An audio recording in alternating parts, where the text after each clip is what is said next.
Are we live? Haha! I think we're live. All right, all right. This is Tesla News Tonight. So guess what? I did a video about the long-term Tesla stock investor, Ron Barron, once upon a time. I think I put that video right here on the Rage-A-Hol, the band YouTube channel. I'm going to go over another interview this time. It's a CNBC interview. It's Ron Barron at the Barron Conference 2017, Industry Disruptors. So who do you think he's talking about? I'll give you one guess. Now again, this is from 2017, back in 2017. So, I'm going to be all over the place with this one. I have my personal account projections, what's going to happen to my shares of Tesla, but these obviously are my projections. I have some news on the UAW. I'm going to get into that. All this kind of ties in, the Federal Reserve and a few other points as well, things that I've gone over before and new things, ideas and whatnot that I'm going to just compile together. We're going to try to connect the dots here and see what we come up with. So if you don't mind, the unprofessionalism of this production, and you don't mind Tesla News Tonight rambling about a long-term Tesla stock investor like Ron Barron, then here we go. Let's do it. This is the 26th annual conference, and this is a big deal for you. You put a lot of effort into this conference every year. Why don't you explain to people what it is and why you get folks together?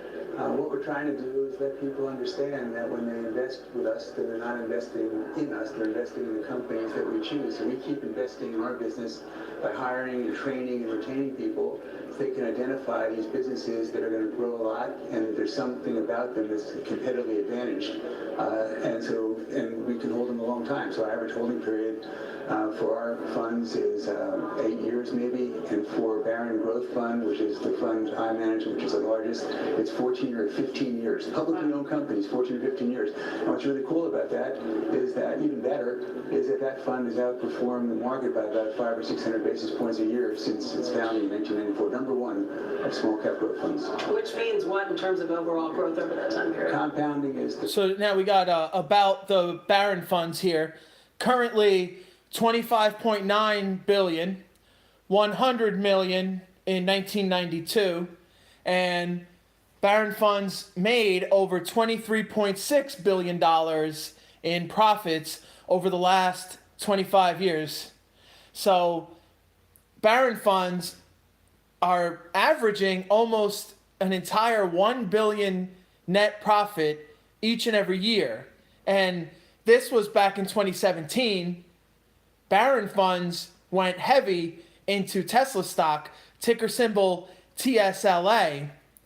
I have my projections, but let's see what Ron Barron says, and we're going to continue with this interview with Ron Barron from Barron Conference 2017, Industry Disruptors. Again, I ask, who is Ron Barron talking about in this one? 13 some odd percent, and the index that we're competing against is 7.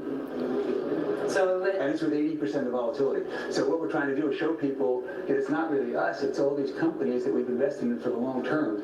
And that's what their money's invested in. It's invested in those kind of, and then we want to let them see these executives, look them in the eye, see if they feel like they're smart, if they're honest. There's this lizard-like, gecko type, gene that you have, which lets you understand if people are honest or straight or smart, and you can figure that out. And we want people to see these executives and do that for themselves. The theme for the conference. The theme for the conference this year is disruption. How did you come up with that theme? By reading the papers and by understanding what's going on in the country, and everything is changing, and you have political norms that are being disrupted, and you have there's a lot of parts of foundational elements of our democracy which are being attacked, whether it's freedom of the press or freedom of speech or freedom of religion. So a lot of these things are under attack, and that's very disruptive. So was anyone thinking about the social media platform formerly known as Twitter, now known as X? Elon Musk bought Twitter. He took it over. He bought it so that so that he could take it over and have a social media platform where the people can have free speech. And so that's where the idea comes from. And then when I was thinking about that, I started thinking about, well, gee, this is sort of like what happened in the 1960s. And in the 1960s, you had Vietnam, you had civil rights, you had women's rights, you had marches on Washington, and you had all these things, and you had this very rough assassinations of President Kennedy, his brother, Martin Luther King. So incredibly disruptive period. And then a few years later, you had an impeachment of President Nixon, or he resigned before he was impeached. So I was thinking, okay, so that's like the 60s, which Are you painting that to what we're seeing today with politics? Because I thought you were coming at disruption from like positive disruption, companies that are disrupting, and as a result, kind of getting ahead of their competitors. Well, the point that I make is that the positive disruption you're describing comes from this incredible disruption in society which is happening all around us. And in fact, so I looked at this period, 2017, as also a very, very disruptive period, not just with the politicians that we have now, but if you think about 9/11, and you think about the Afghanistan war, and Iraq, you think about all the things that have happened, the financial crisis, almost a depression. So you think about all those things and say, oh my God, this must be awful. No wonder stocks are, why are they keep going up? And that's for 17 years they've been in this period. And then you go back to the 60s and you see the same thing. And then you go back to the 1930s and 40s and it was the same thing. So from disruptions, that's what creates opportunity. That's what creates ability for growth. And that's what I want to talk about today. So Ron Barron is talking about opportunity. I call Tesla the moat. The most opportunistic automaker, Tesla. Capitulation is something I'm going to go over in my Substack. So I'm going to go over this whole chart of capitulation, and I'm going to use this caption, "Be the change." Are we in capitulation? That's one question here. Is it like it was in the 60s? What was it? President Carter trying to get everyone into driving electric vehicles, into transitioning into a new, more sustainable form of energies all over. Could it be? Right now there are a lot of different factors. I mean, it is different. Like Bitcoin is one thing that is definitely a lot different, and it existed in 2017. And Ron Barron is a smart dude. He has his ear to the ground, so maybe he was already, a little invested in that, or at least knew that Bitcoin was something that's sort of different. And I know that in North America mostly, we don't maybe really see it like that. Some people, I think, mostly are investing into any kind of cryptocurrencies, be it Bitcoin or probably any other. And I think that they're investing in that, and perhaps they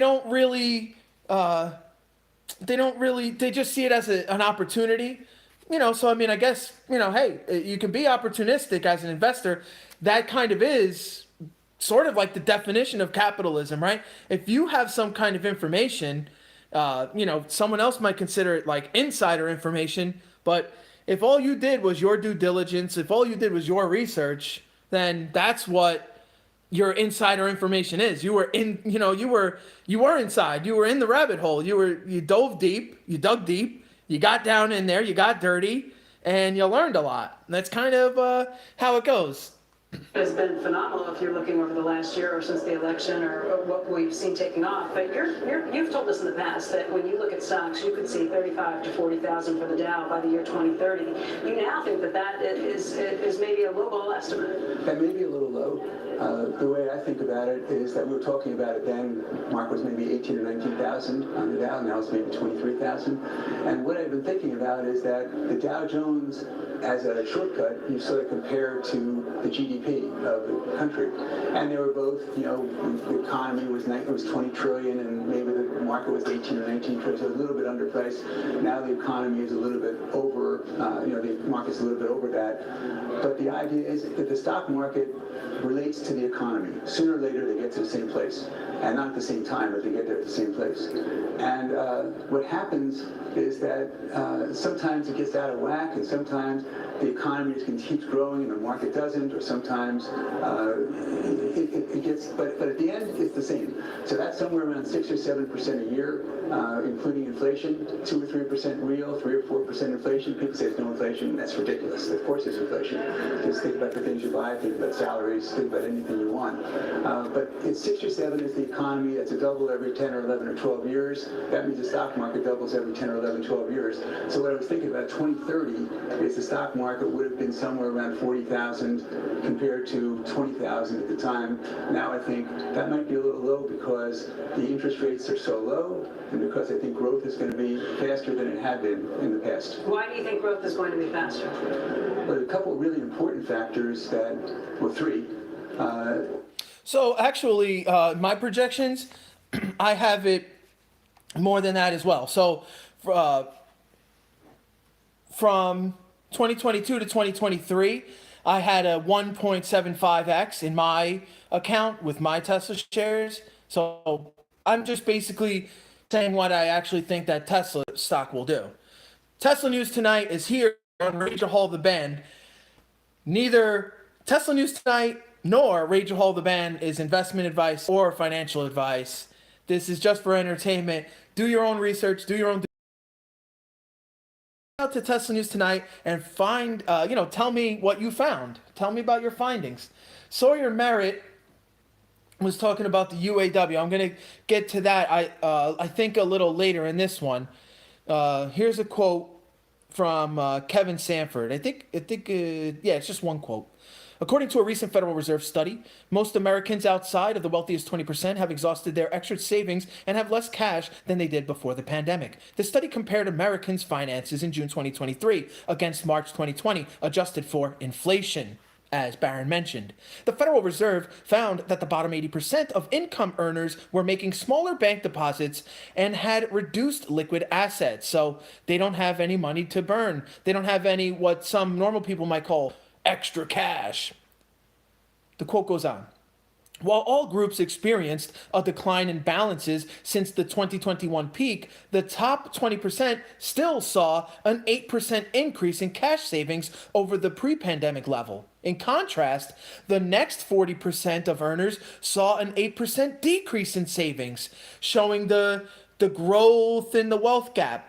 The rich get richer and the poor get poorer. The rich get richer and the poor get poorer. The people that invest get richer. The people that don't invest get poorer. The people that move their most liquid assets and invest their money in something are much more likely than those that don't invest. Those that just spend and spend and spend and spend endlessly. An excess savings continue to dwindle. Analysts have begun to warn of a potential economic downturn. Again, that was explained by Kevin Sanford. Sawyer Merritt believes that when Joe Biden said the UAW members should get a 40% raise, that he didn't fully understand the negative consequences this decision would have on General Motors, Ford, and Stellantis. This is Sawyer Merritt on X. If these automotive companies end up going bankrupt as a result, it could mean that 0 UAW members will have job security anymore. From 2022 to 2023, I see TSLA doing a 1.75x. From 2023 to 2024, I see TSLA doing a 2x. Then to 25, a 2.5x. Then into 2026, a 3.25x. Into 2027, a 3x. Going into, by year end 2028, a 2.25x. Another 2.25x by year end 2029. A a slightly bigger growth by year end 2030, a 2.5x from where it was the beginning of 29. And then by the end of 2031, I see it doing a 3.25x. And at the end of 2032, another 2.25x. A little fluctuating, but definitely a lot bigger than just an overall doubling. Yeah, sure, maybe, maybe the United States GDP will only do approximately a doubling. But when we're talking about Tesla stock, when we're talking about disruptive industries, with a tendency to dominate to any form of technological innovation, it's a little bit different than just a mere doubling. I also think that, by that future, other things are going to come into play, like the Tesla bot, as far as the economy goes. So, is it possible that an entire industry besides Tesla and maybe Rivian and or BYD and maybe like some other little niche kind of companies, will they be the only companies left within a few years? Or will the United States government kind of bail out these legacy auto out of this jam? Although the US government doesn't even honestly have the means with which to do so. So the cracks are visible, and we're far beyond reconstruction. But when it comes to Tesla, I feel like into 2023, it's the vehicle takeoff, and that's kind of what we're seeing. That's what is mostly moving the stock. I didn't even really put energy in there because it's there, but it's incremental. I'm talking about an improvement in the overall business of the company because their automotive industry just continues to grow. There's more production, more deliveries, and if people are getting cars, Tesla's delivered to them, then that means they're paying Tesla. That means Tesla's getting the revenue. That means they're making the money. That means they're growing, and it's they continue. Then they use the funds to do a ton of research and development. That research and development is, the flavor in the sauce of innovation. From 2023 to 2024, I see not just vehicle takeoff, meaning, Model 3 Highland or refresh, and the Cybertruck by the end of the year. That's not all. I'm talking 2023 into 2024, we start seeing that vehicle in expansion. We start seeing, Model 3 Highlands or refresh being sold all over the place because of because of how refreshed it is. And because it's going to be all over, word of mouth. People tell their friends that, hey, this is the cheapest one, and they just refreshed it. But hey, not for nothing, if you can wait a generation, you might only end up paying like 60, 75% of what you're going to pay for this vehicle. If Tesla succeeds in getting down their cost to produce by 50%. If they can save that much, if Tesla can save that much producing their own vehicles, then they can actually pass that savings down onto any of their customers. And Tesla will still kind of be able to have a lever with which they control more or less how much money they're going to make. And I also see from 2023 to year end 2024, Tesla Energy really start to take off. Not completely, I don't even see it doing like 50% perhaps, but I definitely see some growth. And I could definitely be wrong. By the end of 2025, I predict that Tesla will be the vehicle leader. So again, your humble narrator, and this is not investment advice, this is not financial advice, and I could totally be wrong. I'm trying to be less wrong, aren't we all? By the year end 2025, I really do think that Tesla will become an established automaking leader, so to speak. But I also think that in 2025, in some way, some shape, some form, in some even small, albeit small capacity, I think that the Tesla humanoid robot known as Optimus, pluralization is Optimi apparently, I think that that's going to be the takeoff. By the end of 2025, there's going to be some kind of launch of Optimus. It could be sooner, it could be later, but has there ever been a humanoid robot with its own learning computer besides in, the Terminator series or other movies with cyborgs?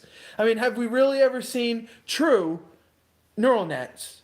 Like no heuristics where, human beings are inputting any kind of data. No, we don't see that. So Optimus has its own brain. These are not the things that Ron Barron is going to, get into, especially because this, again, is from the Barron Conference in 2017, Industry Disruptors. But also because, he's on CNBC and he probably doesn't want to get all that crazy. Although I like Ron Barron. He does get a little spicy from time to time. When he's good, he's great. He has so much experience. I think I'm going to actually be able to read off how much experience he had back in 2017. I'm going to keep this going, though, as to what I think is going to happen with Tesla stock and why, and then get back into the Barron, and then probably get more into this, GDP, UAW, and the separation of Tesla and the state, like being the ever-growing global wealth gaps that Ron Barron is talking about as well. Kind of funny how these dots are already connecting themselves, isn't it? So by year-end 2026, I actually see that energy has its expansion. I think by the year-end 2026, I think we'll see Tesla Energy start to expand. Meaning vaguely that the news, at least we'll start to hear, is that, Tesla products, their Tesla Energy, the manufactured Tesla Energy products are going to really start kind of, taking off. Like the numbers that we see are going to grow. There are, more installations, and we're going to, have more in-home reviews from people that have, bought the thing. And I also see by year-end 2026, and by year-end 2025, I think Optimi takes off. Optimi expands by year-end 2026. And I see that as quite a multiplier for the company. I actually think that if I'm correct, if Optimus if Optimus is already has already launched, so to speak, as an actual product by the start of 2026, I think by the end of 2026, I don't think it will take all that long. I think Optimus expansion will already start because I think that the benefits, for the companies, the savings that these big companies will get if they rent or own these Optimus or the Optimi, I think that will benefit them much more quickly in their statistics, and their findings are going to come much more quickly. It'll be much more, glaringly obvious that, hey, Optimus saves us a lot of money. Optimus is an excellent employee. Maybe not so much at first, but man, that Optimus we had, work in the docks really learned his or her stuff. It's going to happen. And people will end up having these different jobs like fleet managers of a bunch of Optimi. I think for some people that's going to be quite difficult for them to even comprehend that this is now their life. But they should be happy because they'll all get promotions and the robots will, get the, lower paying jobs. And will they be paid? I think that the most forward-thinking companies might actually put some form of payment in their robots. But, you know what, I'm not going to get that far ahead because I'm already far enough ahead. I'm already going to get into year-end 2027. So by the end of 2027, I think that's when FSD takes off. Actually, that's not when I think it takes off, but I went with the FSD takeoff according to ARK Invest. That's the Kathy Wood fund. I actually have like 2 shares of ARC Genomics ETF. That's about it. And it's not that I don't believe, it's just that I want to concentrate my investment more or less all in to Tesla stock. Shout out to Curious Peggy. Sheesh. But by year end 2027, if I use the ARK Invest FSD takeoff, then I think that that will be a good multiplier for the company. I think if it takes off that year, it will expand in that same year. So within a 12-month period is really what I mean there. But I was basically thinking this to myself. Okay, if I'm going to go with the ARK Invest 2027 FSD launch by Tesla, then it's got to be January 1st, basically, right? So within 12 months, I think FSD will go from taking off to expanding, because I don't think it will take very long for people to realize, hey, this is incredible. Basically, this is so much safer. It releases a burden from me. If say I want to use my vehicle to give people rides, well, it's going to be a lot easier to give people those rides. When you have FSD, even if you want to sit behind the wheel because maybe you don't fully trust it at the time. But if when I'm talking FSD in 2027, and I think before technically, but for the purposes of this 2027, that means level 5. That means hands off the wheel. That means hands off the merchandise. The merchandise can drive itself. Then people, when they, on the street, when they ask, what is that? People will say, yeah, that's a Tesla. Those electric vehicles? So what? Now they drive themselves too? What is this? Yeah, some people say it's a computer on wheels or a robot. Either or, basically, right? Same kind of thing. So in 2027, if that's when we say it'll take off, it'll expand. I also think that by year end 2027, this would lead to a dynamite year for Tesla and Tesla stock. I see by year end 2027, Tesla becomes an energy leader.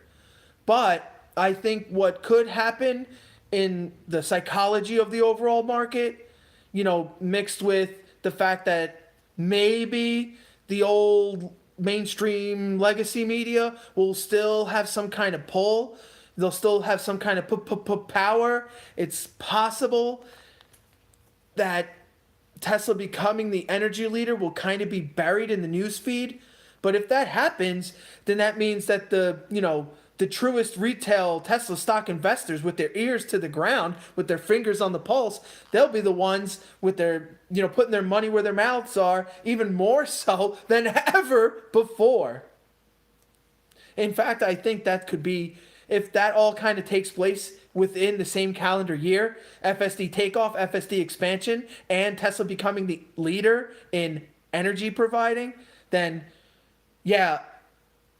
And it could happen a lot more quickly than you think, although the products, the hardware for, solar, whether it be the panels or the roofs that Tesla makes, or the Powerwall, the whole connection setup is pretty difficult. I don't know if the manufacturing or the setup is harder, but at this point I'd have to say the manufacturing of all of that energy hardware is more difficult, and I would say that the manufacturing of the energy is more difficult than the actual installation, because Tesla already proved it. You already saw it on X. If you were paying attention to that, you can probably research it. I don't know exactly. It's the speed at which Tesla now installs their energy system in people's homes, and it's so popular in Europe that we're not really seeing it stateside here because, well, we don't have the same amount of adoption, and we have a much larger nation. There's just a lot more land. So even with all of this modern technology, word still isn't spreading quite so quickly. And, everyone is kind of still in their own little bubbles. No insult there. Just saying. By year end 2028, I believe that Tesla being the leader of energy will continue. So I made it a tiny bit of a multiplier for 2028 as well, by year end 2028. I also think that by the year end 2028 is possibly when Tesla lithium finally really starts paying dividends. I'll say that again. I think by year end 2028 is when Tesla lithium really starts paying dividends. Actually, let me cut myself off here, because I wrote by year end 2028 Tesla becomes Optimus leader.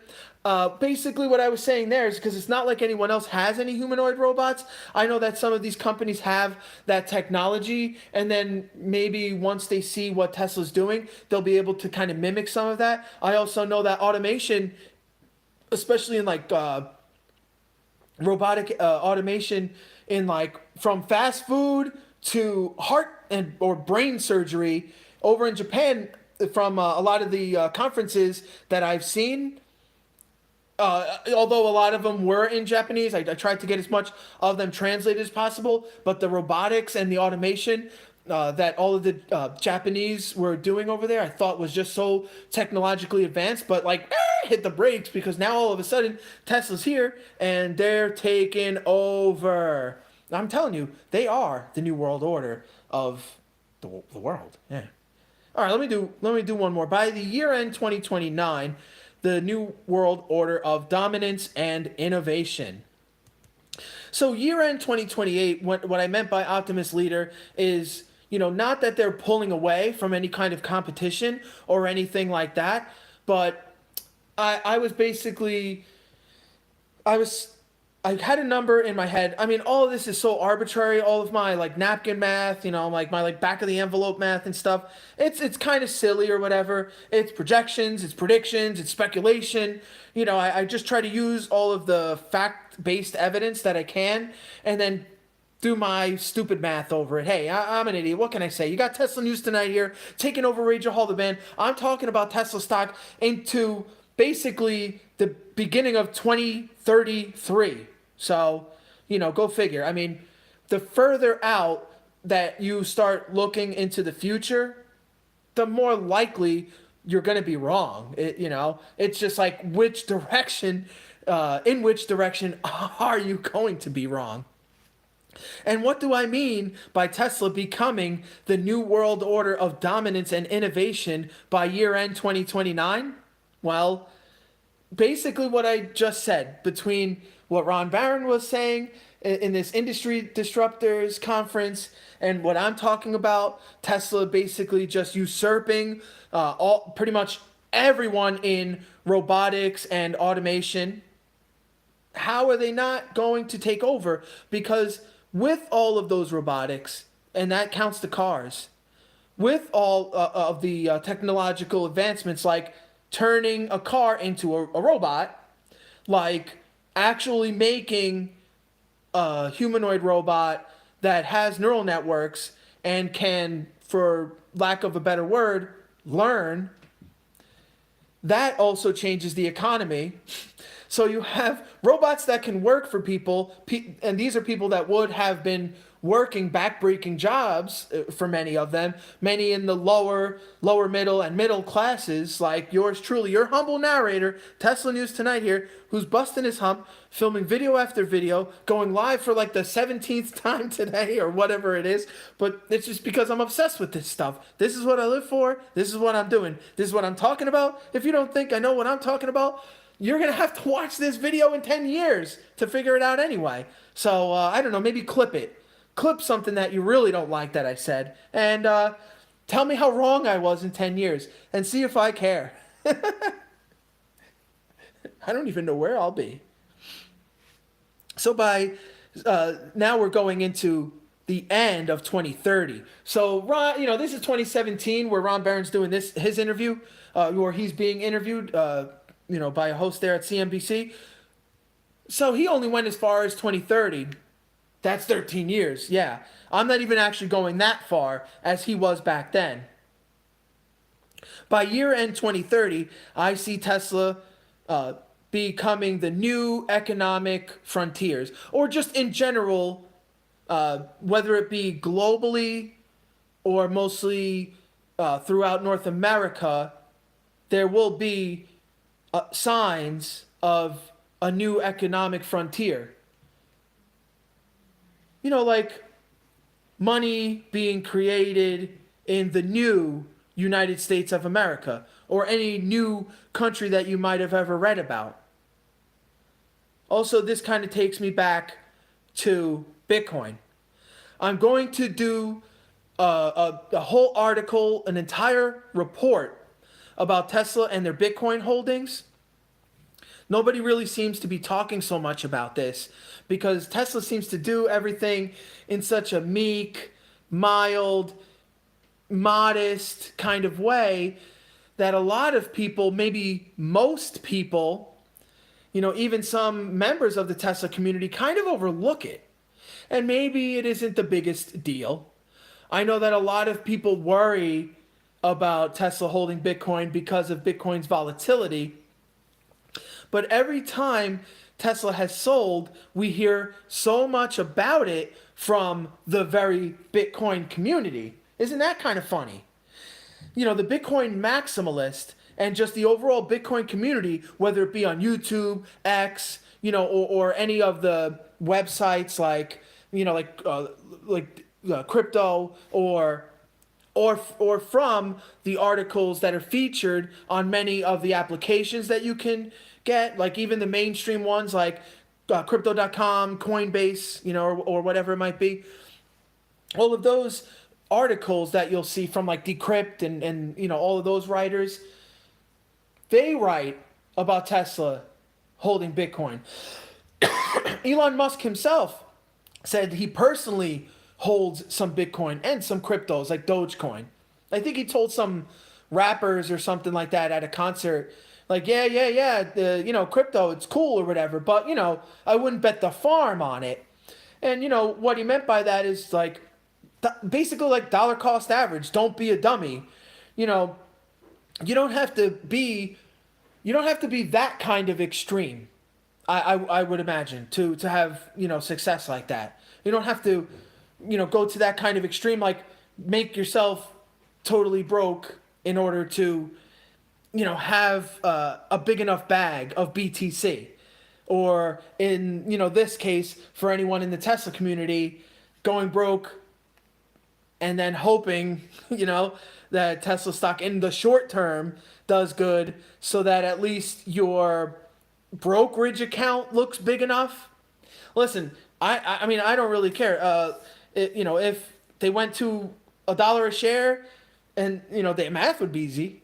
The math would definitely be easy because then I would know, well, it's $1. You know, the TSLA is down to a price of $1. Now I know, you know, I'm seeing exactly how many shares I have. That share count for me of TSLA is a multiplier. That's how I look at it.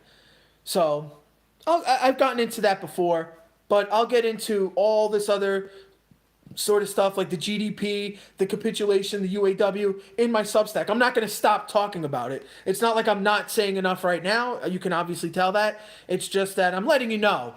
Tesla News Tonight, whether it's here on YouTube, on Rumble, you know, whether I'm cutting a crazy promo basically on Spotify, or doing basically the same thing on Substack, or, you know, giving you those unlisted videos, the crazy articles with, you know, with all the other stuff that I give you, I'm doing that endlessly.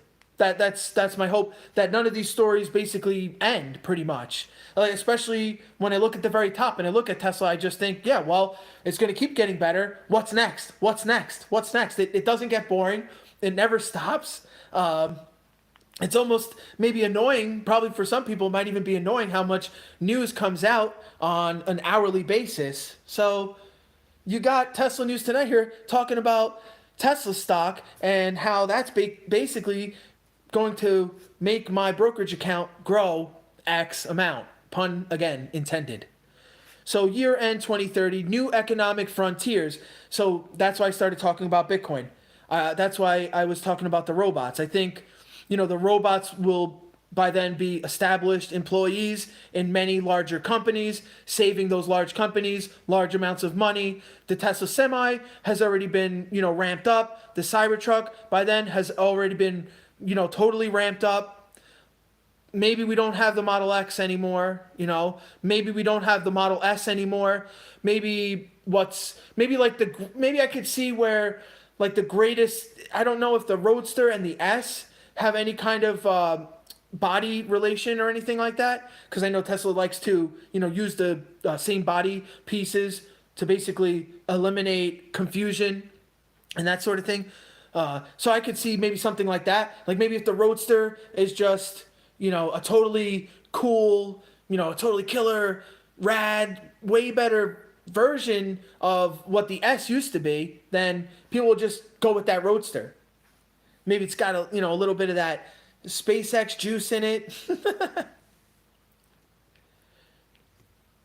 Then I just went with a little tiny bit of a vehicle multiplier, because I think by the year end 2030, people will start individuals will start ramping up their fleets, because I see this is when it becomes a world of abundance. I see this is sort of like how Ron Barron's talking about the 60s. President Carter was trying to get people to transition to a new form of energy, mostly for the wrong reasons, mostly because of war and whatever. And we've seen recently the same sort of stuff happen between the United States, Russia, Ukraine, billions of dollars wasted by just, ending people, and that's not cool. The same type of people that would have just had their backs broken because of the work that they would have had to do in the first place. It is quite asinine, is it? It is sort of a clown world that we really live in, and that actually takes me to another point: clown world itself. Both the United States and the BRICS nations. Professor Joel Littman was interviewed by Stansberry Research on YouTube, and I checked it out. So Joel said that the United States dollar will have further strength, which is also what the uneducated economist said. I agreed with that. Even Stonewall DeVries was talking about dollar the destroyer. That's the dominant United States buck. It's not dying for 30 years, is basically what he said, because BRICS are a clown show. That's Brazil, Russia, India, China, South Africa, and other nations as well. And through further research and hearing more about BRICS, you hear, so many people also other economists talking about how these BRIC nations can't really even work together because they all have their own pieces of the puzzle, so to speak. Yeah, you have the Russian oil, and they're kind of the warmongers as well. So also they're making a lot of money through these military investments. You also have Ukraine, who isn't real, they're technologically advanced, but still they're mostly being funded by the United States. So, United States is kind of falling into that same demographic as Russia. China's, sort of the same. They were trying to do it with United States debt. Not sure if that's working. It's kind of an Asian ideology where Japan sort of did the same thing. All this stuff is like a little harder for me, to wrap my head around. But each of these nations have a difficult enough time really agreeing with each other, even though some of those very nations are connected.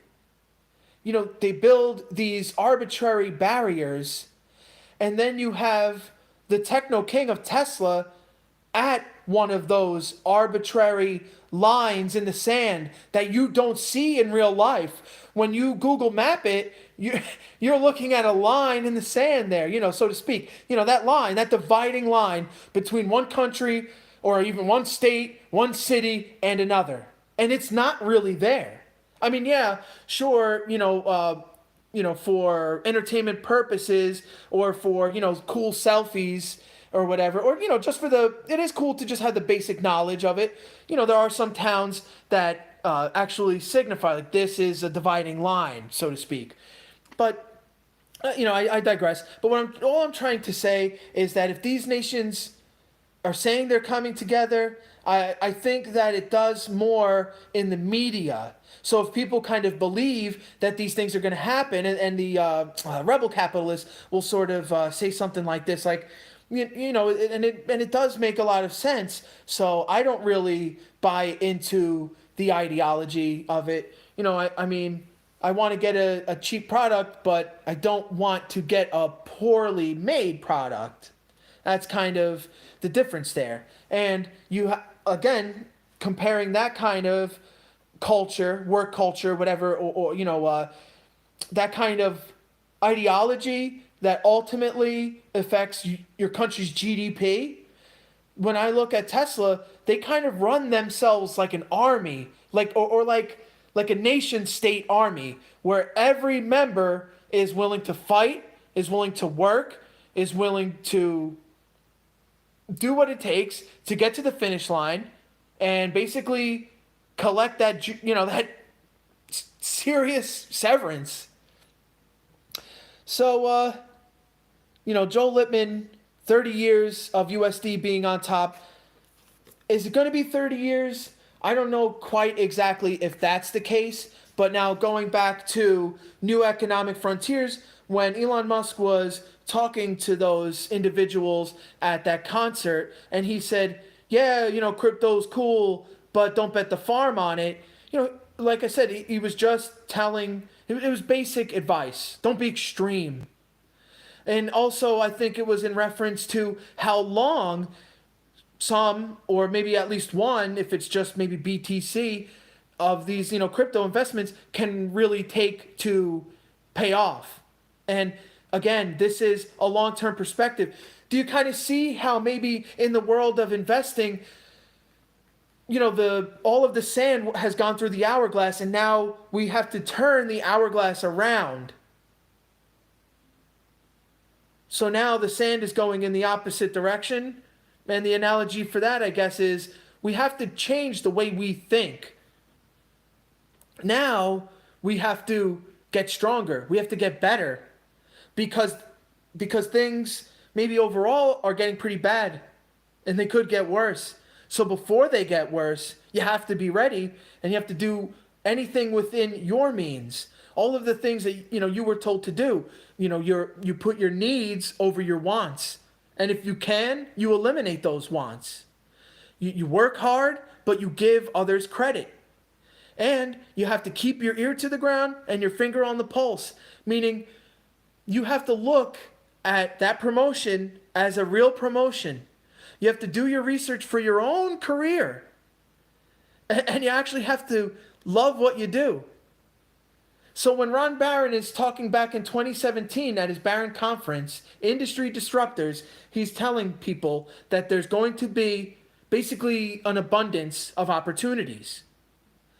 And all these conferences that I hear, there is a lot of talk. And it sounds really good. But what I don't see is the plan, the vision, and the implementation of the aforementioned strategies to get the things done, to actually create, new economic frontiers, to push your vehicles on everyone, and to darn near take over as a monopoly in vehicles. The same with energy. And when you combine the forces of vehicle and energy, when your house can charge your car, or your car can charge your house, when you have bi-directional charging, you have power. Power. Shout out to Beartooth. I did it twice. I don't know why. I haven't even heard that song in so long. I also see by year-end 2030 Optimus being a slight multiplier, because it's just going to grow and grow. I mean, by year-end 27, it's already out. By year-end 28, they're already a leader, meaning that there is a tremendous amount of bots out there. Like, somewhere maybe around a quarter to an entire billion, perhaps. They're easy to manufacture. It just depends how many people want and how expensive they're going to end up being. Tesla's great at getting these price points down. Can they get the price point of a robot down? It's a smaller product, so I would assume that they can get the price down more percentage-wise and also get that done more quickly than they did with the car. So that's exciting. And the hardware for Tesla Energy might be a little bit more complicated, but really, is it going to be more complicated than manufacturing the Model S, the Model 3, the Model X, the Model Y, the Roadster, or the Cybertruck? I don't think so at all. I don't think so one bit. Farzad says the robots are coming. Said the man driving by in his ICE vehicle. And then I also see by year end 2030, Tesla's level 5 full self-driving just taken over as well. Because by then, I think by year end 2030, anyone that like wants to do things with their life, anyone that wants to but mostly not their own life, they want to do things with their life, but the real key to getting stuff done is doing it for others. Like I do this, to share with everyone. Yeah, sure, I'm documenting it for myself, and it's not financial advice, sure, it's not investment advice, of course. But I do it because I want to share. I want to share my ideas. I'm screaming from the rooftops at anyone that will hear me about the opportunity of Tesla. Even if it is just for entertainment purposes. Because yeah, sure, this idiot you got right here in front of you, this guy, Tesla News Tonight, that's his name, Tesla News Tonight, taking over Rage-A-Hol, the what? And why? Because of Tesla. That's what started all this. That's what started all of this. So I don't quite see 30 years of USD strength, and I don't just see the BRICS nations politics being, a clown show. It's the same in the United States. It's pretty much the same everywhere because it's all legacy. In fact, that's kind of a thing that's flipped on its head as well. Because of the abundance for decades, the United States, kind of became the, like Chris Nagel's lazy cat, All right, I don't want to get too much into that and tear too much into our great nation, but I'm only talking about the politics. Like decade after decade, employee after employee, even collectively, like there weren't enough of you to straighten this out. And now at this point, it almost seems like it's a perfect balance for all of you to balance against each other to make the legacy thing keep working. But all of that pressure is what's going to break you because you're not doing it the right way. You're doing it for yourselves other than doing it for others. By year end 2031, Tesla will build a new economic abundance. The vehicles will expand, energy will expand, Optimi will expand for thy, and FSD will continue to be pretty incredible as well. And at the end of 2032, at least by maybe, let's say, Christmas 2032, new world economy, meaning all of the greatest potential success that Tesla can attain, maybe, with the help of Elon's other teams, the Boring Company, Neuralink, SpaceX, with their Starlink, maybe with their combined forces, sort of like those people coming together with their rings to form Captain America, Tesla will be able to build, Tesla and company will be able to build the new world economy. Remember, again, all those employees can, flip-flop and work for whatever company's project that Elon sees fit. And in a free country, that's a great thing to do. Why not? Like, all of these common sense things that I've heard adults say when I was a child, they should happen. And now I see it starting to happen. And Elon Musk is driving everyone very hard at doing so. Even citizen journalism. That's kind of funny. So Tesla builds a new world economy by the end of 2032. Vehicles expand, energy expands, Optimus and FSD, it all just continues to expand. And honestly, the only thing that I didn't do here was basically go into more. What else would they do? Like I was probably talking about 20, 30, 40 minutes ago or whatever. Like, how much will they actually innovate? What else will they end up innovating? And they're working on RNAs, they're working on things like leaf blowers. But let's get into the end of this Ron Barron, and I'll just elaborate a little bit more. So let's keep it going.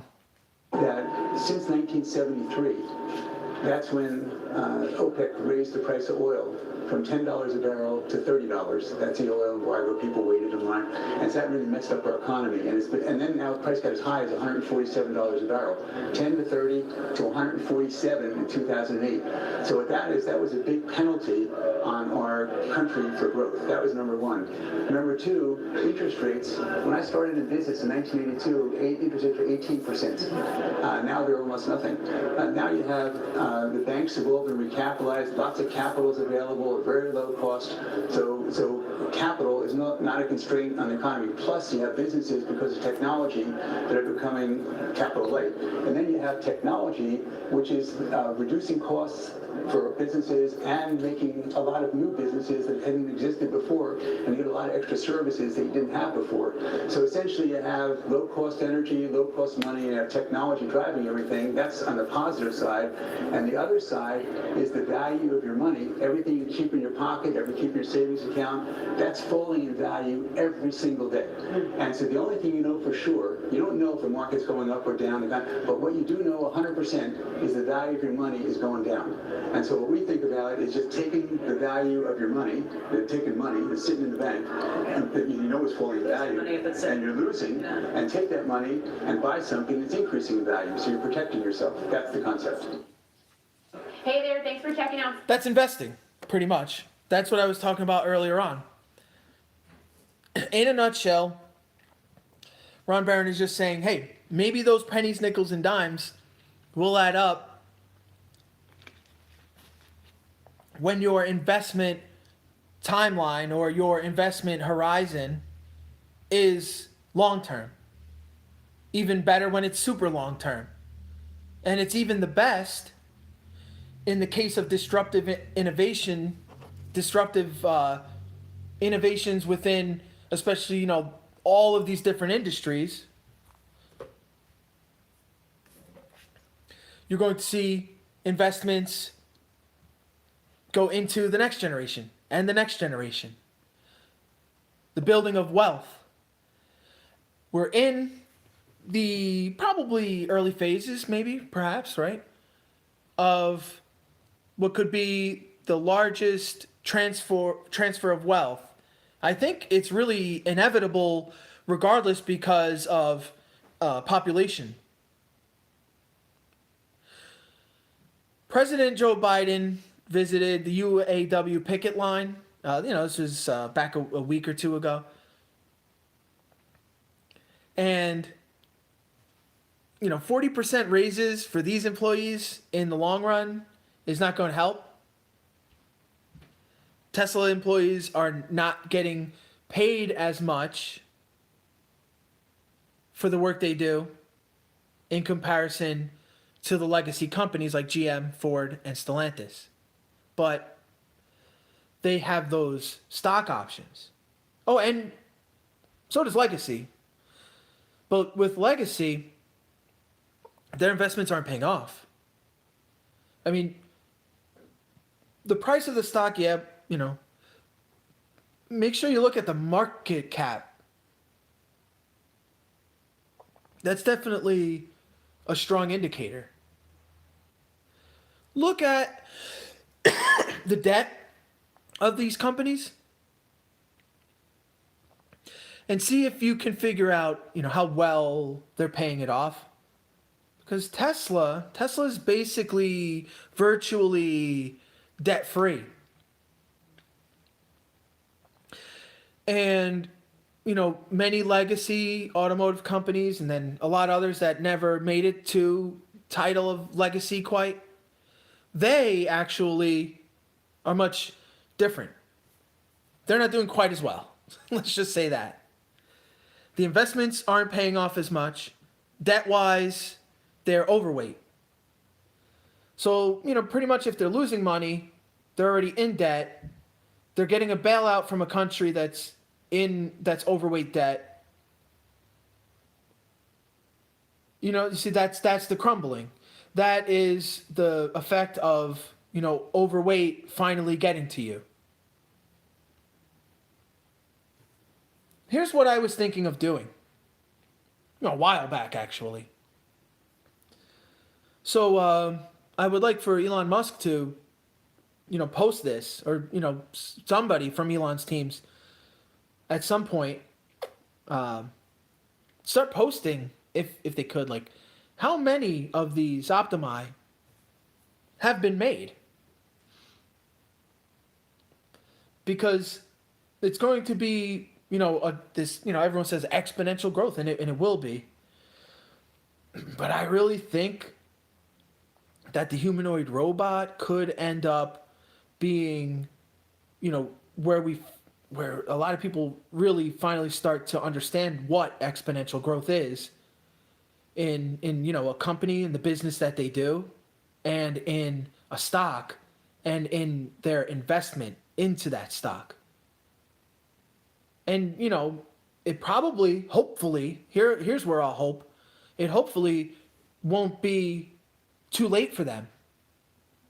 Like, hopefully, it's not too late for me to continue to pour my pennies, nickels, and dimes, all of my wants, basically, turned into TSLA.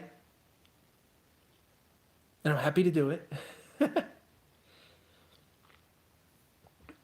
Will that pay off? I believe so. And again, Tesla News Tonight is never investment advice. Tesla News Tonight is never financial advice. Even here on the Rage-A-Hol, the band YouTube channel, that's the case. What do you think? What kind of innovations will Tesla see by year-end 2032? Are you looking that far into the future? Back in 2017, Ron Barron was looking at 2030. Now, when Ron Barron is doing an interview, he's saying, I can't even put any more into TSLA. Like, he's capped. He's all in, and the chips are already pouring off the table, like I'm pouring my pennies, nickels, and dimes into TSLA.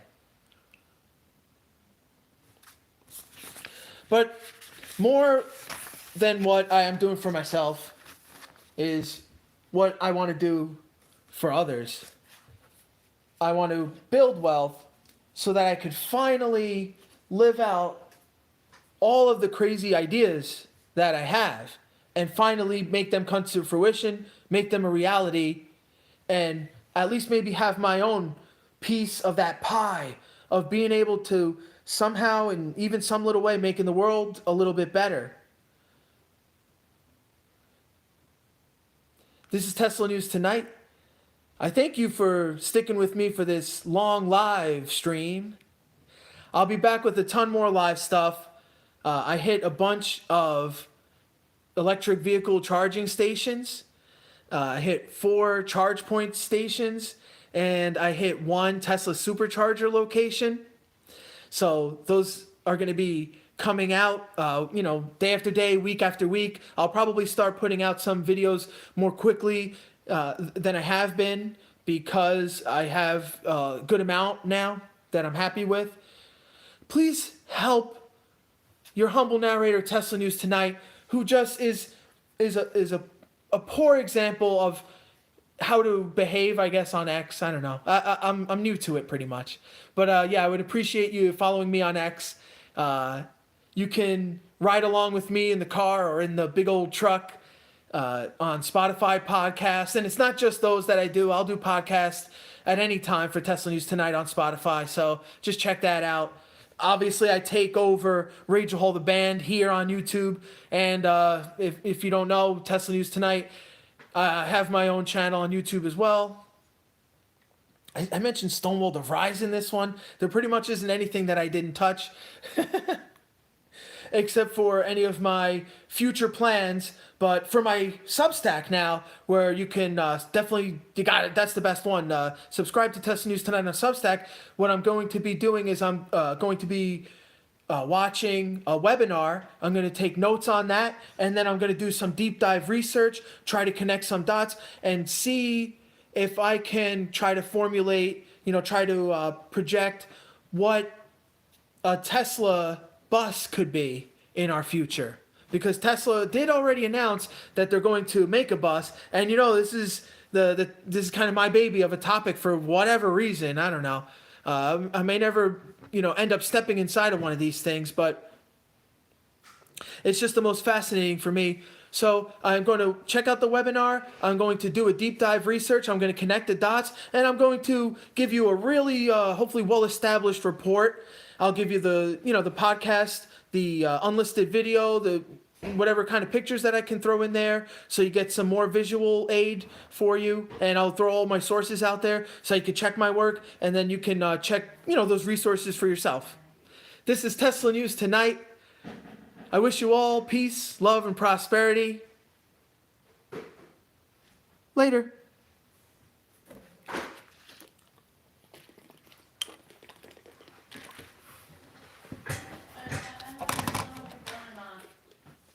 Oh, I'm not done. I did not hit the button quite yet. I'm about to hit the button, though, for sure. Well, I don't want you to be done because I'm not done unpacking my suit or anything. I just have a question. If you could just get me started on heating